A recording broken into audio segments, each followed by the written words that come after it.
Hello and welcome to Feminist Frequency's Star Trek podcast. Today we're diving into Star Trek Discovery Season 3, Episodes 6 and 7. I'm your host, Anita Sarkeesian.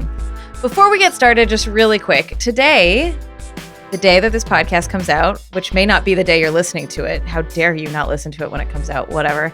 Anyways, today is Giving Tuesday, which kicks off Feminist Frequency's end of the year campaign. It's a really important fundraising end of year moment for us to help us do all the important work we're doing. It's been a really tough year for everyone, and we were really proud to have been able to open our games and online harassment hotline to support the mental health and emotional well-being of folks who make and play games, and also to keep making both the Star Trek podcast and the Feminist Frequency radio podcast, which brings feminist media criticism to the airwaves. So if you want to help us keep doing all of that, please head over to feministfrequency.com/donate and contribute to our end of year campaign. Thanks. All right, enough of that shit. So I'm really excited because we have some amazing guests for you today. First is Charlie Jane Anders, who is the author of Victories Greater Than Death, the first book in a new young adult trilogy coming in 2021. I'm sorry, I didn't know about this. I'm so distracted reading this bio. I was just saying, I'm going to finish reading your bio, but I was just saying that Charlie Jane, you write some of my absolute favorite fiction books. And I'm like, wait, there's something new? Come on. Yeah. So I apologize for butchering that intro, but Victories Greater Than Death. I'm so excited about it. And also there's a forthcoming short story collection, Even Greater Mistakes. Her other books include The City in the Middle of the Night and All the Birds in the Sky. Oh, so good. Her fiction and journalism have appeared in the New York Times, the Washington Post, Slate, McSweeney, Mother Jones, the Boston Review, Tor.com, Tin House, Conjunctions, Wired Magazine, and so many other places. Her TED Talk, Go Ahead, Dream About the Future, got 700,000 views in its first week. With Annalee Newitz, she co-hosts the podcast Our Opinions Are Correct, which also I love. I think I just love everything you do. Oh, thank you. Oh it's my God. Well, it's mutual. It's very mutual. And it's such an honor to be here. It's such, Yeah, we're so excited to have you. All right, Trace, not to leave you out because you are one of my favorite science researchy, thinky, video people-y. I don't want to call you a YouTuber because you are so much more than that. But Trace Dominguez is a Curiosity Explorer, science communicator, Emmy-nominated on-camera host, producer, and podcaster. He's written, hosted, and produced thousands of videos working with creators and educators from around the world.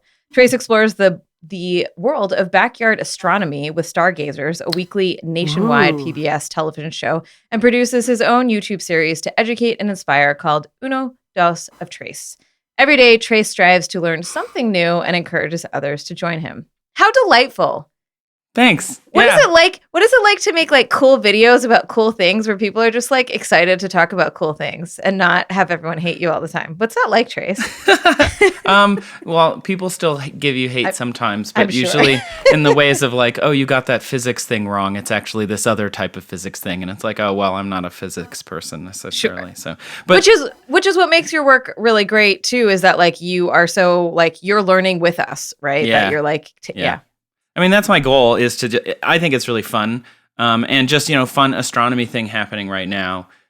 If you go outside tonight, look at the moon, and along the same line, if you were to draw a line, you'll see both Jupiter and Saturn are big bright dots, and they're just going to keep getting closer together over the next few weeks until they'll look like one dot in the sky, which is pretty cool. Oh, cool. I've heard about this. That's so exciting. I'm assuming you mean tonight, as in Friday, November 27th, when we're recording this, but that it's still relevant for next week when our listeners will hear this. It will still be relevant over the next, I think the actual grand conjunction happens sometime in early December, but I'm not sure the exact date. We recorded, I wrote an episode of Stargazers about it, but TV is weird, so I had to film it 3 months ago, so I don't exactly remember when it airs, but it's coming up pretty soon.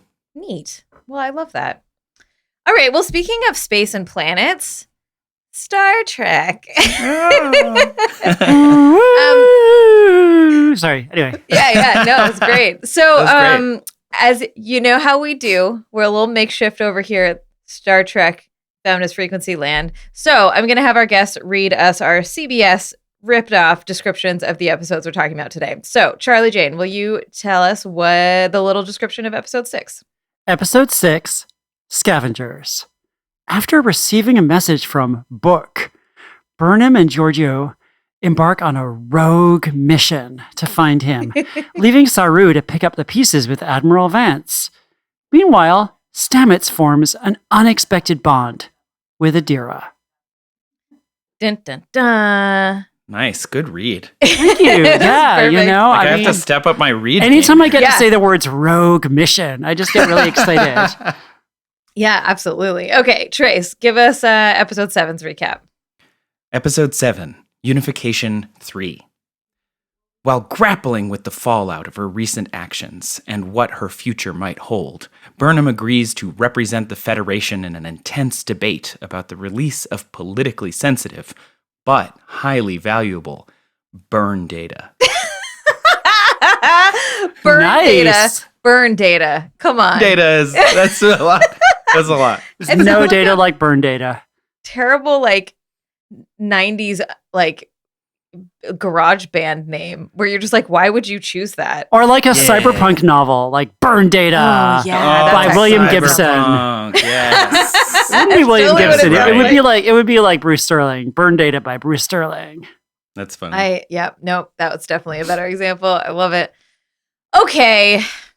Oh, you know what? I didn't ask y'all.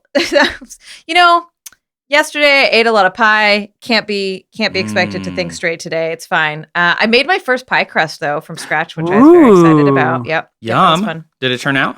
It did. Yeah, actually. It was a little burnt, but whatever. It was still really good. Most of it was fine. Whatever. We don't need to talk about pie on Star Trek. Although cake is eternal. So I guess it is relevant. Yeah. Yeah, so right before we get into these episodes, like briefly, how are you all feeling about season 3 so far? Like, what are your just overview, like positive, bad, good? I'm loving it personally. I think that, you know, this is the Star Trek show that I was really craving, one that goes further into the future, one that kind of takes big swings and kind of tries a bunch of like really weird, interesting stuff and has like a bunch of like interesting just world building and stuff. I feel like going into the future further has really given Discovery a new lease on life because they just now they can kind of they can just throw out all the toys and just play with a completely different new toy box. So I'm mostly digging it. I feel like it's got some bumpy patches, but I'm into it. Yeah, totally. I would Trace? agree with that too. Yeah, I think I like them in the future so much more than I liked them in the past. As much as I miss, Captain Pike, and my just husband. that his My husband, character Captain was Pike. so good, and like that kind of sarcastic cowboy, in space that we got in season 2 was really fun. But now we're into more of like a dark future storyline. So each season is its own thing, and it's funny. Like I kind of think of like the first season is really kind of safe, but the second and third seasons they're like playing with where these characters can go, and I think in a really fun way. I love that they're in the future. Exactly Yeah. like what Charlie said. You can throw away like so much of the story that we've had so far and really like run in whatever direction you want, which is cool. Yeah, I Yeah. feel like I don't know what to expect from this show right now, and that's something that Yeah. I really like. Same. I think season 3 is by far and away superior from the nightmare shitstorm of 1 and the like me really trying to like not hate the show in season 2. Like I think that it's finally like getting to know the characters better and getting to know what are like more interesting stories to allow some depth of these characters. And I think Charlie Jane, I totally agree with you too in that like there are some rough patches, and I think episode 6 is a rough patch. Like it did not. I was really bored. Like it was not a good episode in terms of like really. Did you like it? I did. I mean, I'm a sucker for like a rescue mission. I like Giorgio getting to be like a total, kind of swaggering badass and just like bowling over these doofuses. I don't know. And I love Book, and anytime Book is in the show, I get excited. I literally wrote "Thank God Book is back" in my notes. My boyfriend, as our listeners know, I'm married to Captain Pike and I'm dating Book. Right, like that. We have a Wow. very I'll allow it. poly, open Star Trek world here, It's- and it's Michael's the also future. dating Book. It's great. Yeah. Yeah. Yeah, so I feel like I don't dislike the story. Like, I don't dislike what they're trying to do in this. Like, it's very much up my alley of like freeing slaves is up my alley. But I felt like it was really badly done. Like the dialogue between Philippa and Michael when they're on Book's ship going on this rogue mission. I just felt like those two actors were working like just acting their hearts out, trying to make that terrible dialogue like feel resonant and connected. And just like the pacing of this episode, I just really had a rough time with it. Yeah, I agree. I think this episode reminds me of like the Kelvin timeline, like the just new Trek action, like fighting, a dirty universe filled with strife. It's just like, oh my God, economic despair. How's that for the Federation universe? It's just like it felt Star Wars-y. I mean, not to compare, but it's like, totally. It just felt like a Star Wars story where you just expect a speeder to come out of somewhere and like fly through the space, or through the desert factory salvage yard. I liked it, but I didn't love it. I even felt like the jokes weren't working. I don't feel like this episode worked, even though it should have. Like, when Tilly is talking to Grudge, the cat, and is just like, did you eat her? I don't like you. And like the cat is climbing all over her. And it should have been adorable and delightful and wonderful. And it didn't work for me. And I feel like they were just like, cat, everyone's going to be happy now. But I'm like, well, that's not really like, it's gotta like fit in. And then the crew member who's having difficulty with their personal teletransporter, like that joke it was the joke that kept not working. Like it was kind of funny at first, and then I was like, oh, this is not landing. And it's not that like anyone was performing badly. It's just I felt like structurally this whole episode just was awkward. When at the end, when Book like stops the turbolift and is like, we're gonna kiss now, and everybody knew what was coming. Also, stopping the turbolift, total boss move in any Star Trek universe. It's just like when you say halt, some shit's about to go down. Yeah. But then he popped in and I was like, of course he did. Now we're in a camp movie.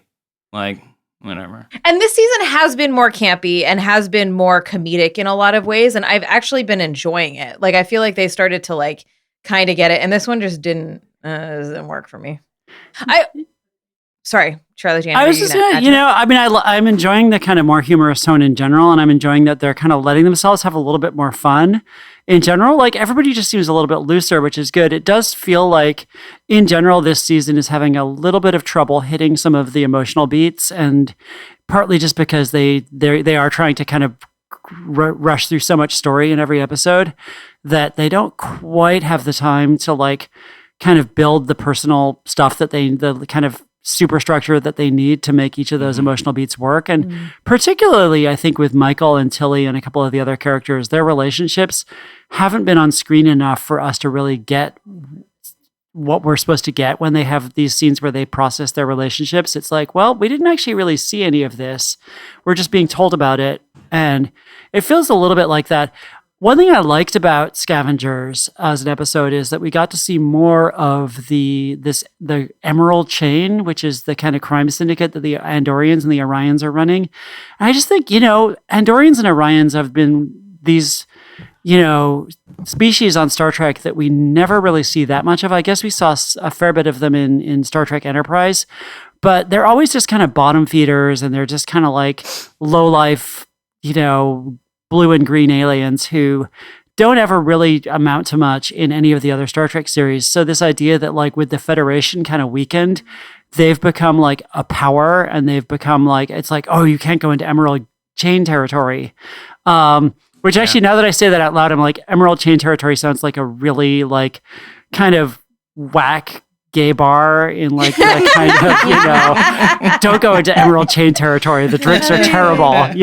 It's like. So what Star Trek were they introduced in? Because they're new to me in this season. Was this like a DS9 thing? No, they're original Star Trek. Okay, I didn't watch that either. Yeah, they've been around forever. I'm a bad fake Star Trek fan. I refuse to watch the first one. One of the things that was interesting to me in Scavengers as a Star Trek nerd is that there's this whole thing with the Orions, who are the green guys, where in the original Star Trek, the Orions are slave traders, and they trade the females of their own species are like these green women who dance around in bikinis all the time. That's like literally the only thing that they ever do. And that's like that's their whole culture is like our women wear bikinis and dance around. And actually, I'm going to tell you a terrible fact about your boyfriend or your husband, I guess, Captain Pike. Oh, I don't want to know. Which is that in the original unaired Star Trek pilot, he wants to quit Starfleet and go become a slave trader with the Orions. He has this whole thing of like, maybe I'll just quit being a starship captain and go trade slaves. And everybody's like, oh yeah, that's a thing you could do. Totally. And like nobody's like, why would you want to be a slave trader? That's kind of weird. So anyway, Enterprise retconned it so that actually the slave women are secretly in charge and they're just pretending to be slave women. And like there's a whole thing where they're like, well, you think that the green bikini dancing women are actually the slaves of the men, but actually they're secretly controlling everything. And so it was interesting in this episode where they kind of danced around that, and you keep hearing about this woman who's in charge of this, this Orion woman who's in charge of everything, and everybody's scared of her, and we never get to see her.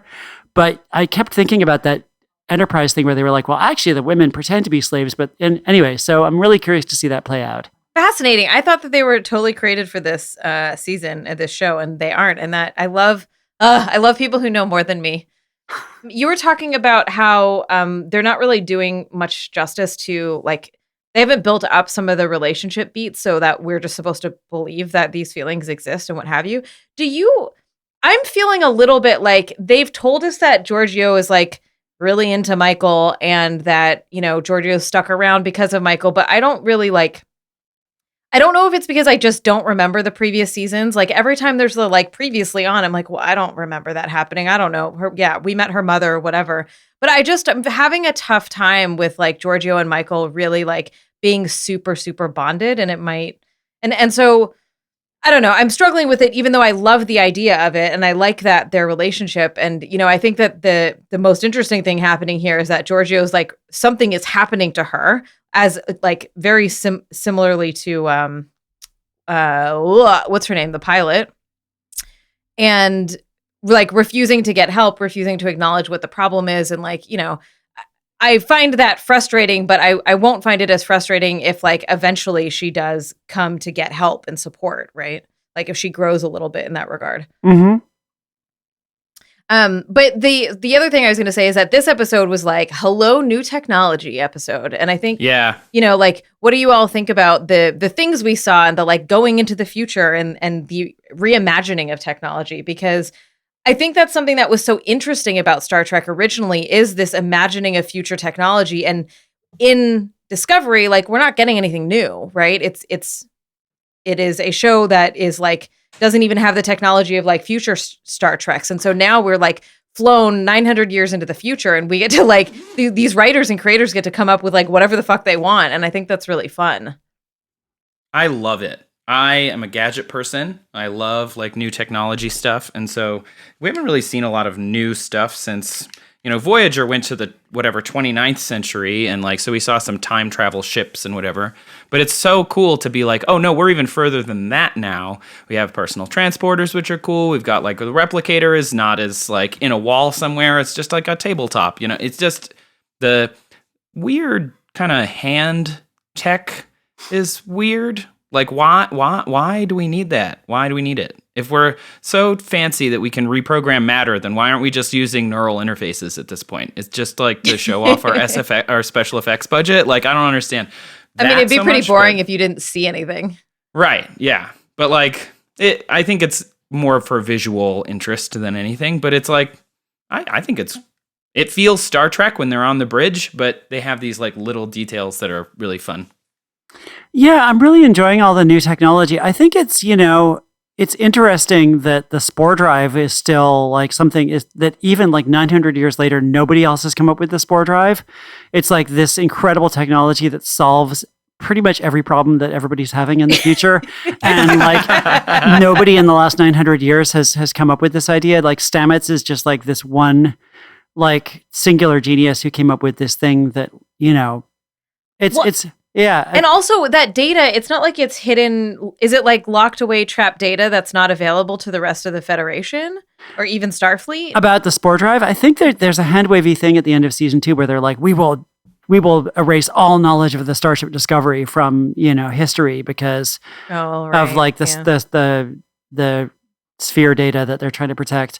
Yeah, I mean, I am really loving the programmable matter and the personal transporters. I think it's really fun that part of what was frustrating about the fact that there hasn't been a Star Trek show set further in the future, like since Voyager, basically, we haven't kept going further into the future, is that we don't get to see the Federation advancing or technology advancing. And that is one thing that makes Star Trek different from Star Wars is, Star Wars technology never improves on Star Wars. Like you go 1,000 years into the future, 1,000 years in the past, they're still using the exact same stuff. Versus on Star Trek, you always see technology improving. And it's part of the ethos of the show. And I think that getting to see that again, it just makes it feel more Star Trek-y in a way. Yeah. Totally agree. I loved the tech with the ships. So at the very beginning, you see, honestly, there was a lot of like yeah. Like techie explanations of things that I was like, I don't fucking know, whatever. It doesn't matter to me. But the effects of the pieces coming off of the ship, I thought were really interesting. And then like being like, we don't even need this extra shit. And it's going to make it easier for us to maneuver. Or like when Book's ship comes in to save, to save the folks on the planet, like it does that like spinny break apart thing and then reform. And I was like, yes. That was like, cool. I want this. Cool. That was a good, actually, because Charlie Chang brought this up, like they are not hitting their emotional moments. That was an emotional moment, I thought, in the show that worked, where the ship did the thing, and then Book was almost like proud of the ship doing the thing, and so he gets all like excited and shouts and is like, yeah. And I was like, that moment felt great. Yeah. It was like a big win moment after what was kind of a plodding story. Another like emotional moment that I thought was really valuable, although I think we can get into some more around this, but was so Michael goes rogue, right? We've established this, which is not weird or abnormal. And also it's Michael, that's what she does. And she does it even more now. And like Saru going to Tilly look, I'm loving the Saru Tilly stuff. Like I loved what their relationship in the first episode, or the second one, whatever the cowboy episode was. But having Tilly be like calling it out and being like, she broke your trust and we're trying to build trust with the Federation and like you gotta call it. And like, yeah, I really liked that a lot. And I also thought that there was something really lovely about when Saru like is reprimanding Michael and being like, you're demoted. Michael's obviously upset, but was like, you're doing the right thing. Like, I loved that. I thought episode 7's like pacing and emotion was great. It was classic Star Trek. Like my comparison from earlier, like new Trek versus classic Trek, like episode 7, the unification episode is classic Trek. We got a trial. We got Vulcans and humans arguing about debate and politics and shit. We got like, what is human? What does it mean? Oh my God, we're so emotional. Like it's loved this episode. It That's was the thing that was so frustrating. I was like, episode 6 sucked, and I didn't even want to watch the next one. And then I did, and I was like, "Oh yes, give me good, just inject this Star Trek into my veins, please." It's like a Star Trek salve. Just like rub it on me. It was so good. Yeah. Okay. Well, then let's talk about this. Like, there's actually a lot of things happening here. One, I want to, we get Book and Michael sort of cementing their affections for each other in the last episode with the kiss that we were all like, thank you finally for doing that. which I'm not that person, but whatever. Michael has had a really rough go of relationships, and like we need to just forget Tyler. So like here we are. Yeah. But like in episode 7, there are, small moments where they're together and they're like, what are you gonna do? Like Michael's really struggling with like not feeling a part of the Federation, and there's this moment at the end when Michael, not to like just skip ahead, but whatever, when Michael is like, yeah, I'm going to stay. Like, I need to stay here for this. Where Book says, you feel like home. And I fucking died, y'all. Like, I was just like, this is so good. Like, they have such good chemistry together and they're so fucking hot. They have amazing chemistry. Like, I I feel more invested in the Michael book relationship than I do in like most of the other relationships on this show, just because they have such incredible chemistry, and they're both just such great actors, and they just they work so hard with whatever they're given. Like they just and there's a cat, which I think helps a lot. Like the cat kind of. I love the cat. Yeah. So here's the thing: we talked a bit in early episodes of this season about like how the Federation and Starfleet often get used synonymously, and how that's kind of troubling because Starfleet is military. And whatever, we can talk about that all day and night. But one of the things that for me is like, I'm not invested in the Federation's success, and I'm not invested in like the Federation at all. And so a lot of the emotional beats that are taking place around like, gotta find the Federation is home, holy shit, we found them, like we're gonna be okay kind of thing, like I just am not there. And so I love that Michael is like, I don't know if this is like for me anymore, like maybe the things I need to do are somewhere else. And like I know that this show cannot exist with Michael leaving the Federation, but I really want her to. Like I really want Michael and Book to like go off and like have their own spin-off show and be like, the rogues that are like figuring out what to do in this new world and save the fucking animals, Mm-hmm.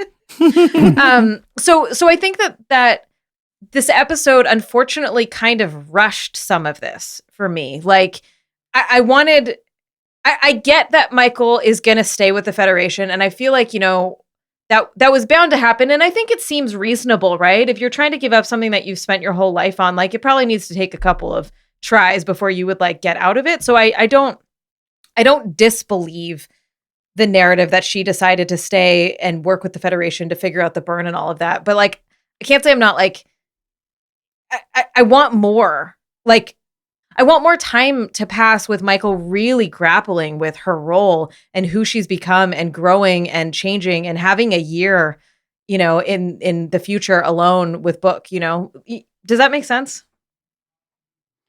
I think it makes sense. I don't know. I'm maybe not as good at the storytelling aspect, obviously, as Charlie Jane is, but like when I watched that, I did think also it was a little rushed. But I think this season in general, they're compressing a lot of things into a short. Like she was gone for a year, but then like is kind of right back in the thick of it, kind of right away. It just, I don't know. Sometimes it seems like they're not like extending stories that could be 2-3 episode arcs. They're just trying to finish everything as within that episode much as they could. To be fair, it does feel very Star Trek to be like, we're going to have a good cry in front of a quorum and then the problem will be resolved. Then it'll be okay. Yeah, that's true. That's really true. I really wish we'd gotten to see more of that year where she was with Book. Like, I wish that they had just like obviously they had a whole episode of her and Book before the Discovery shows up, but I wish that we'd just gotten like, maybe an extra episode of her and Book having adventures together, or, gotten to see exactly what happened, because I come at it from the opposite direction. Because I'm a Star Trek fan and because I feel like Michael's ties to Starfleet and to the Federation are so important to her from like the first 2 seasons, I'm having a hard time quite believing that she's this conflicted about leaving the Starfleet or the Federation. And I mean, I sort of feel like it's obvious to me that she does belong on Discovery and that she does belong in Starfleet, because that's been her whole life. And, her whole thing in season 1 was that she mutinied and lost her position on a starship and had to kind of claw her way back and become an officer again. And it was this whole thing. And so I actually am not really understanding why it is that we're supposed to think that she doesn't belong in Starfleet anymore. Like what's changed exactly? It's really unclear to me. I think that I don't know if this is right. I don't know if what I think is right. Whatever. I'm here. We're just doing this on the fly. But, Michael has always struggled with the boundaries of Starfleet, right? Mm-hmm. In all of the episodes, like you just said, and that's what made me think about this is like, yeah, she did mutiny. Like she prioritizes her own moral compass over like following orders. Mm-hmm. And I think that most of the time her like ethics and morality are aligned with the values of Starfleet, but that doesn't necessarily play out in real time, right? Because it is a military structure and you are supposed to just like listen to your superiors under all circumstances. And Michael's like, oh, hell no, like that's not the right thing to do. And so I think that having a year away from this institution and like really seeing people in a different way, seeing that the world has changed, seeing that she can make a difference without this, like that she has her own compass and she can trust that. And it doesn't have to be institutionalized like that. And, you know, obviously I'm putting a lot on the fact that it was like a hand wavy. She spent a year away. We didn't see it. But like, that's how I am interpreting it or seeing the tension that she's having. Like she doesn't want to get stuck. Like they actually said this in one of the episodes, like Giorgio said something to the effect of like, she's had freedom now. Like she's been able to be outside of the chains of this very strict environment that she's never been out of before. And I think that that's exciting to her. I think it's funny both of you see the opposite kind of.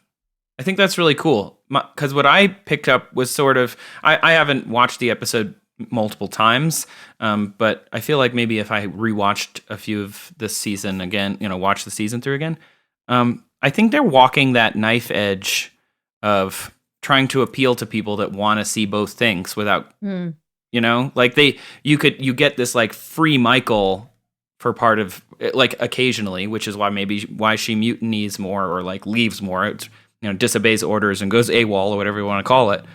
Like maybe they're doing that more to appeal to the Anita fan and also doing more to appeal to like the Charlie Jane fan of like, let's make sure and hit these like Star Trek kind of big moments that we have been hitting for 50 years. I don't know. Interesting. Yeah. So this episode has a lot of exposition-y stuff that they're just like, blah, blah, blah, blah. Here's a lot of data about like the history of the Vulcans and scientific inquiry. And my brain just went, huh? Like I understood what was happening, but I did not grab the like minutia of it. But what I thought was interesting and is like, I think a lot of what's happening here is interesting, right? Both the fact that like Vulcan has turned into Navarre and that the Romulans and the Vulcans who have been constantly I don't know, at war, hating each other. I don't really know whatever the Romulans are doing in one moment to another. That like this vision that Spock has like dedicated his life to. Oh my God, the video of Spock talking. I don't know what it was. I was so emotional. Leonard Nimoy. God, I miss him. Yeah. It wasn't just him though. Like towards the last half of this, like I was tearing up a bunch and going, what the fuck is wrong with me? Like, why am I getting so emotional about all of this? But it was just like, it hit me. But what I'm trying to get at, and there's like a lot of pieces of this that I hope we can pull apart, but is the Qowat Milat, they were introduced in Picard, right? Yes, they were. So I thought it was really interesting to bring them into this show and to like make them very much canon, and that like they bind themselves to lost causes. I really liked that in Picard. I thought we talked about the weird gender stuff that happened around there that was complicated in Picard, but in this show, like, you know, I kind of love that, like the Qowat Milat show up and they're like, yeah, this is not gonna happen, and we're here for you anyways. Yeah, and then it's her mother. What? Yeah. How do you feel about that? I don't know how I feel about that yet. Yeah, I mean, anytime I get to see Sonia Sohn like acting and being awesome, I'm excited because she's so great. And so great. You know, I loved her in the originals and I loved her in like everything. She's just got so much presence and she's so great at playing those kinds of roles. It felt a little out of left field that like the Romulan kind of truth cult arbiter person is her mom, and that's not like a conflict of interest somehow. And like, wouldn't she have known her mom? Like, wouldn't that be one of the first things she does is to like see where her mom's at? I think she tried. She searched for her mom and she couldn't find her, I think. Yeah. I don't know. I can buy that, I guess. This is, I hate to make this comparison twice in the same podcast, but like this reeks of the like Skywalker Palpatine. It's only two families that really matter in this entire universe, which I think Discovery is falling into that trap a little of like, well, you need, because we are absent creating characters that you're going to love for 7 years, you know, like you would do with a Picard and all of the, like with all the characters on the Next Generation, some of the characters in DS9 and in Voyager and in Enterprise, and like, you know, they create these characters kind of whole hog, and they're not doing that with Discovery as much. They're just relying on families that you already know and saying, oh no, but this person is connected to that. They're like, so that makes them more valuable to you immediately.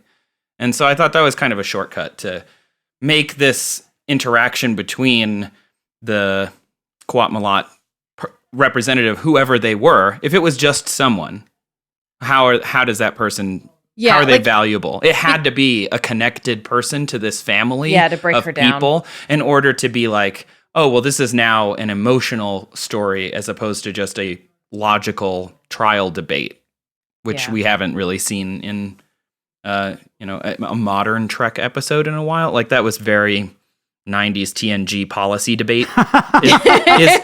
Is Data a person? Here, let me use these logical arguments. God, like those were an hour episode. Multiple times we got these like court episodes, the Q episodes, like all of these like trials. And who this doesn't is sort love of a trial episode? I know. I was so excited. Monsters. Yeah, I actually felt the opposite, that, you know, my guess is that there was a version of this episode where the Qowat Milat person was just like a random Romulan who might have actually, you know, been able to challenge Michael from an outside perspective of like, look, I can tell you're holding something back. We're all about absolute candor. You have to like open up. And then they needed to bring back the mom somehow because the mom is like, you know, one of the few people that she has a personal connection to in this future.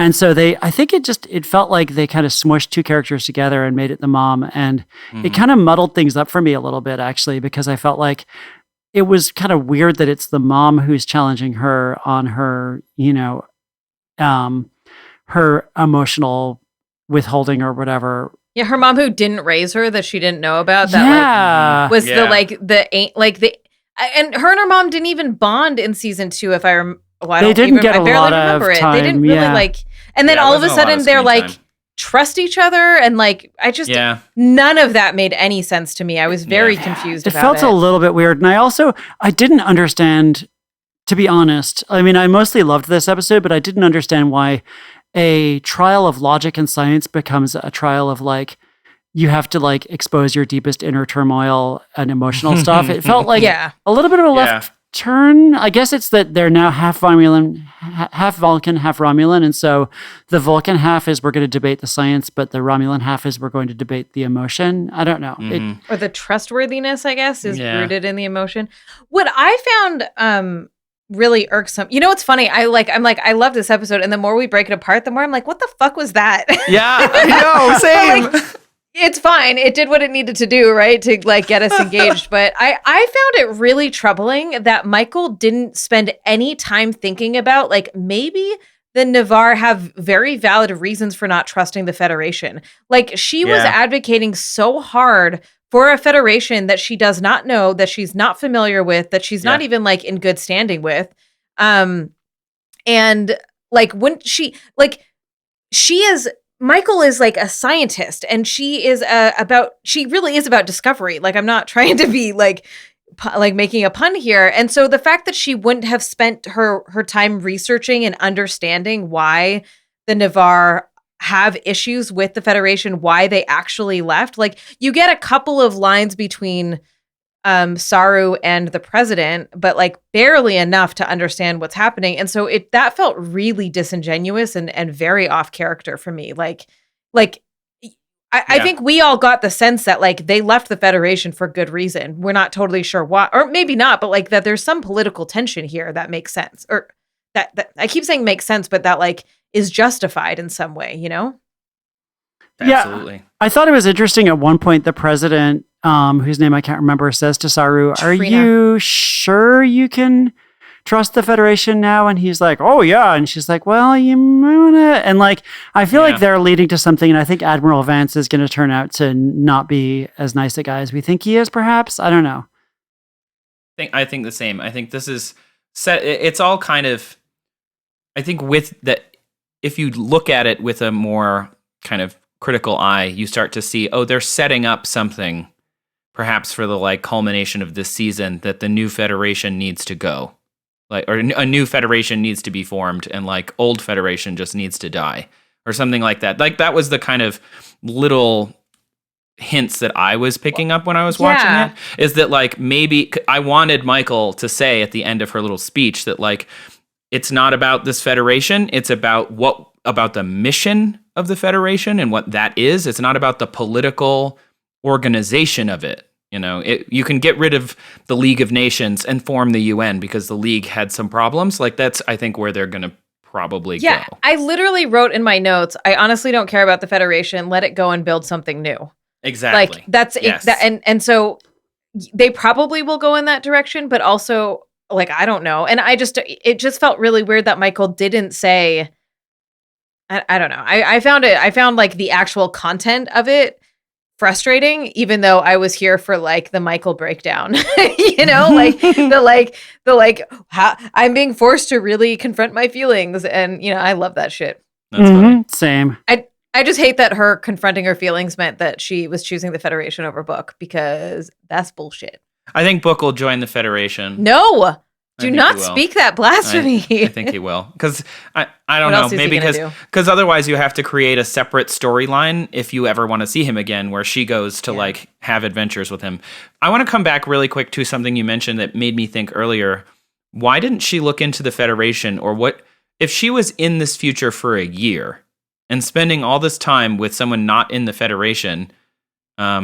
Why is it that she didn't learn more about the Federation? Because it seems like in all Star Trek, anytime you talk to a character not in the Federation, they're like, Federation, huh? Here's how I feel about that. And it's like every time, everyone has an opinion on the Federation and what it is. And it's like, so somehow she lived in the future for a year and literally no one told her how, like, oh, well, the Federation did all these political crimes that, you know, nobody likes them anymore because they made all these like moral decisions that were terrible. You know, like nobody, not once at a bar somewhere in the universe. Right? Like nobody.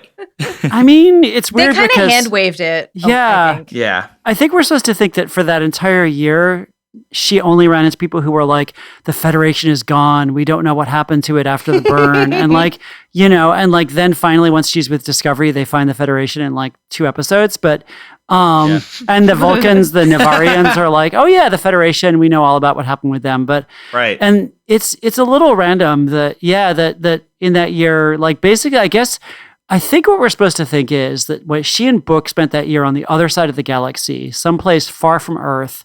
And they didn't have the spore drive, so they couldn't get to Earth or Vulcan or, you know, Navarre. Right, because of the burn. And so they were stranded like on the other side of the galaxy until Discovery showed up. And then once Discovery showed up, they could just use the spore drive to immediately arrive at like the part of the galaxy around Earth, the Alpha Quadrant, I guess. And once they're in that part of the galaxy, suddenly like, oh, there's just everybody knows this stuff that they didn't in this other part. I think that's my kind of fan kind of canon. Read. I don't know. Head canon is, I think that's sound for sure.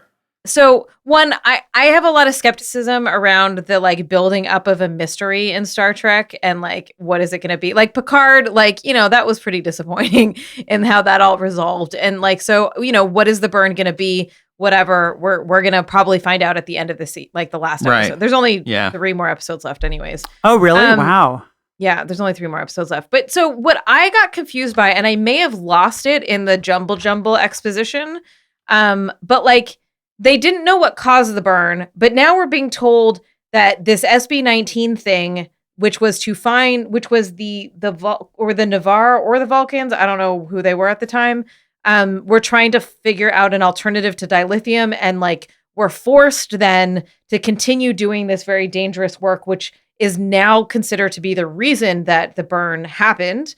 So like, was that all just like hidden away in the like secrets of the Federation? And so now everyone just assumes that they didn't know what the burn was, but the Federation actually did? Because like, Yeah.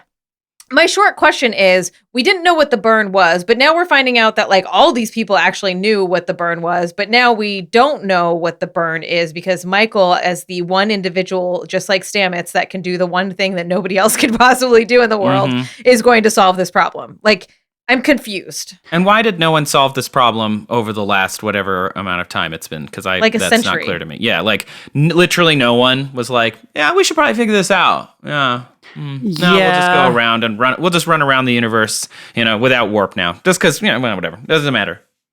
It was super weird that, like, after all these conversations that we've had about the burn, including conversations with Admiral Beardy Pants, and the rest of the Starfleet people. He's I so like hot. him. I like him. I think he's real cute. It's weird that after all these conversations about the burn, we suddenly find out that the Vulcan/Romulan, the Navarians, have an explanation for the burn that they've decided is true and that nobody mentioned this before. And I guess it's supposed to be classified like, it's supposed to be like nobody even talks about it because it's so politically sensitive. And like, I feel like politically sensitive is like a phrase that I heard a lot in this last episode. By the way, I just wanted to offer a correction. There's actually 13 episodes of this season. So we're at the halfway point.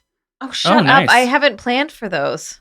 Uh-oh. Yeah, no, there's 13 episodes. It's going to air until January.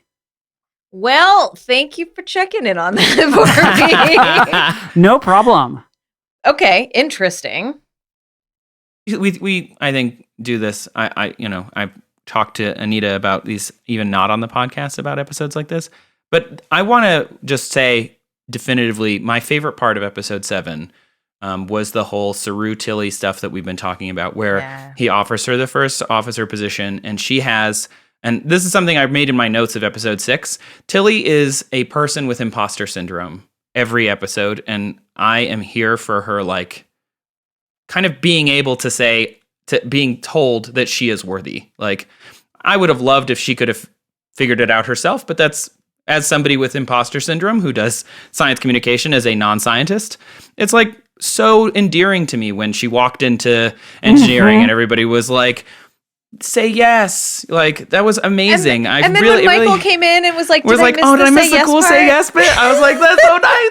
Yeah, that was super cute. Yeah. I really loved it. And then she was like, why should I say yes, though? She didn't just say, like, in a lesser show, they would have been like, say yes. And then she'd be like, okay. And instead she was like, but why? Because, like, I still have my doubts about myself. And they had to reassure. I don't know. It was nice. It felt good for me.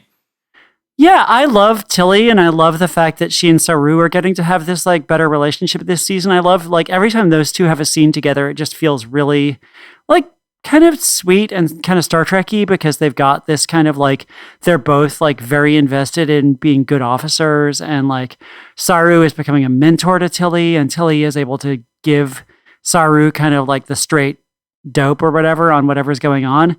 And, I think that, it felt a little like for her, for an ensign with like very little experience to become the second in command is legitimately weird. And I expected at least one of those in the say yes scene to be like, fuck no, it should be me. I've been sitting on the bridge for like, I was an officer on all these other ships before Discovery, and like I've got all this experience, and I did the command program 3 times, and why the hell is this woman getting? But I loved that everybody wants to see Tilly succeed, and I am super invested in Tilly's like her progress and her kind of ascension.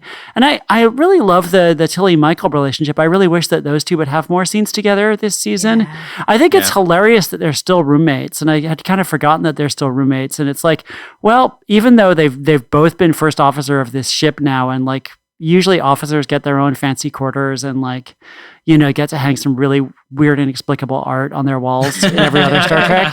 With the shiny blankets. That so shiny. And like, or if that was like hundreds of years ago. That's fallen out of favor. If they're Riker, they get to have their trombone sitting around or whatever.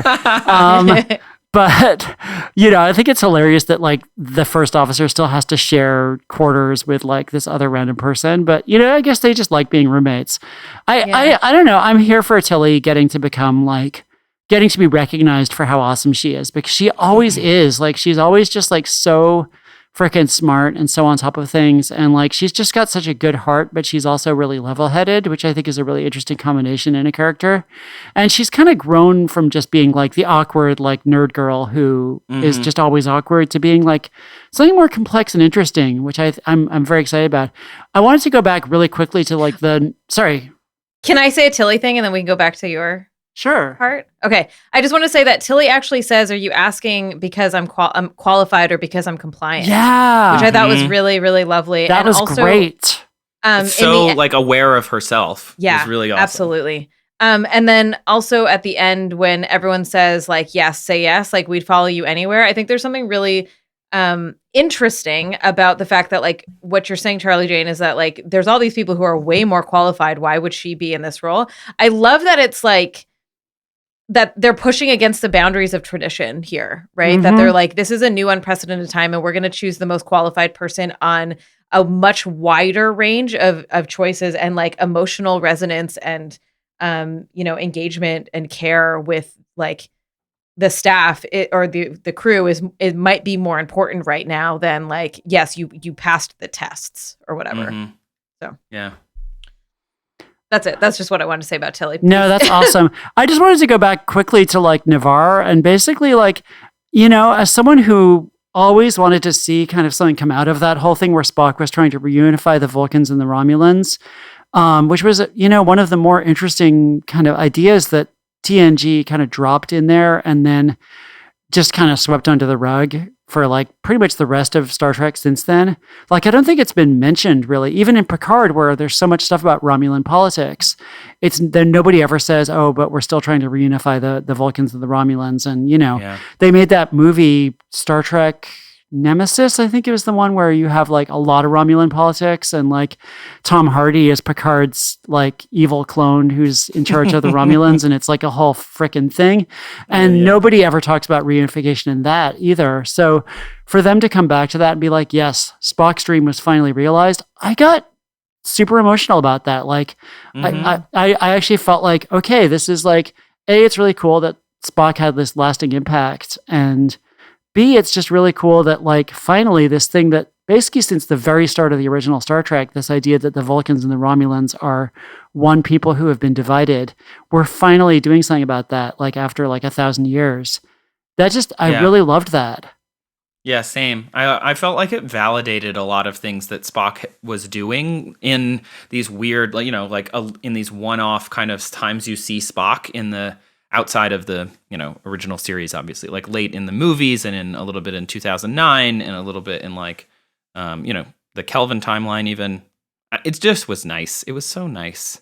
Like Anita said with the video, I got really emotional seeing him and like watching these characters who we've come to associate with Trek, watching a character from old Trek and being like, these people are doing the same thing on some level, even if they're going about it in a different way, which was cool. Yeah, and just like watching Michael be like, I didn't want to see what happened to Spock, and like watching her like have so much pride in it, right? And it like, turning out to be like quote unquote good news in some ways. Like, could you imagine going into the future and like everyone is dead and like looking up what's happened to them in their life? Like, it just that would be so overwhelming. Yeah. That would be so overwhelming. It would be. All right. Okay, so before we give our final ratings, I just want to remind folks that today is Giving Tuesday, and we could really use your help to keep bringing feminist media criticism to the airwaves and to support our ongoing work to end abuse in the games industry. You can learn more and give us some money to help us do all of that at feministfrequency.com/donate. All right, so let's do some ratings. So you can rate them as a totality, you can rate them as separate episodes, and you can rate them on whatever scale you want. How is that for no boundaries? Wow, I like it. I often do dilithium crystals. I was going to do dilithium crystals. Yeah, it's a good rating system. I think it's a good one. So, but you feel free to. Actually, you know what? I'm going to give both episodes like 900 lesbian mushrooms out of 900. Because I enjoyed them. The lesbian mushrooms were more last season, but whatever. Still, yeah. they're still aroundish. I love that they on the first season of Star Trek, we had a actual like woman who got her degree in like mycelial sciences. It was like, this is some garbage. Like this makes zero sense whatsoever. It was delightful. You can go back and listen to that. Okay, Trace, what do you think?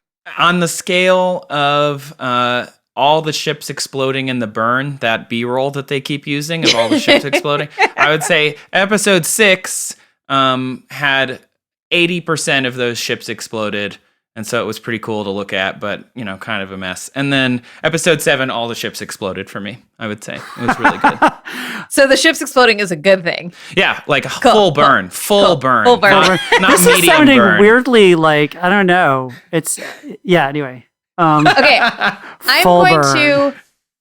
My rating system is not going to make any sense. Okay, so Dissembler is the name of... If your character is going to be like ruthlessly interrogated in the Tikal in Ket, the dissembler, you become a dissembler, I think, if your character is assassinated in some ways or you prove yourselves to not be worthy. So I'm going to rate mine based on like 1 out of 5 dissemblers, with 1 being good and 5 being bad. How's that for flipping things around? Whoa. I know this makes no sense. I just wanted to use the word dissembler. All right. So I'm going to give episode 6 a 3, and I'm going to give episode 7 a like 1.5. Ooh, okay. Yeah, I really liked it. Like, I know that we kind of ripped it apart, which is, what we do and useful, but I felt very positive about the show while watching it, and I'm just going to go with that feeling. 100%. Yeah, I just love this show in general. I think it's like, it's getting so much better. And Michael is so much better and delightful, and they figured out her hair, and she has so much more freedom to like act. Yes. Oh, I was going to ask, do you think we're going to see a Robo Picard in this future? Because technically he could have lived this long.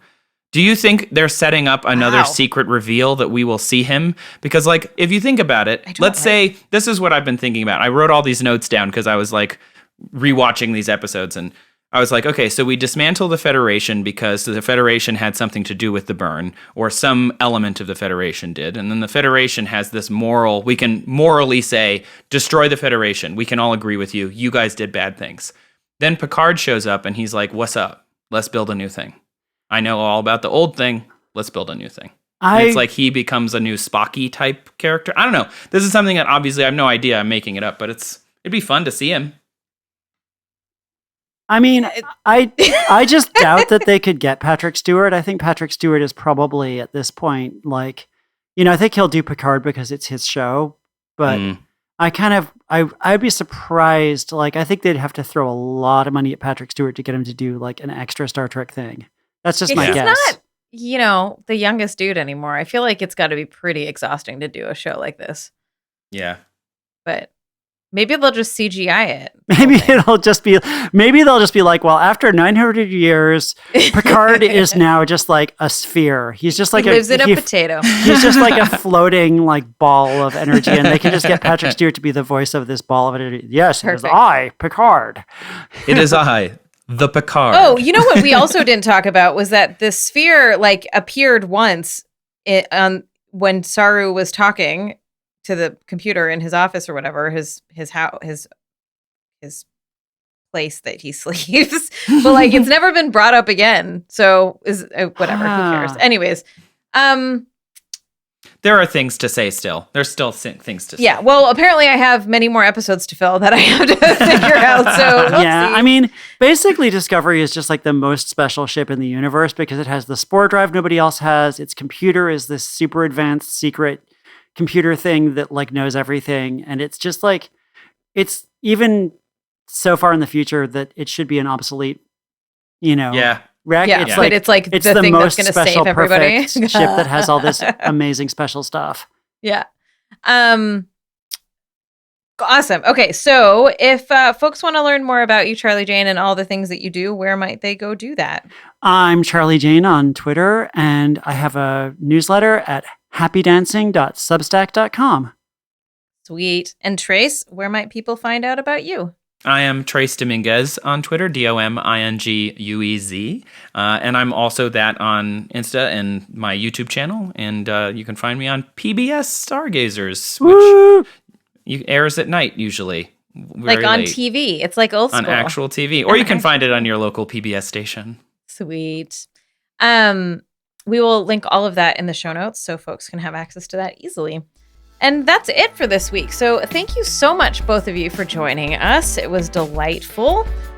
Join us in 2 weeks when I'll be joined by Ali Matu and Bobak Ferdowsi to talk about episodes 8 and 9. Bye. Bye. Bye.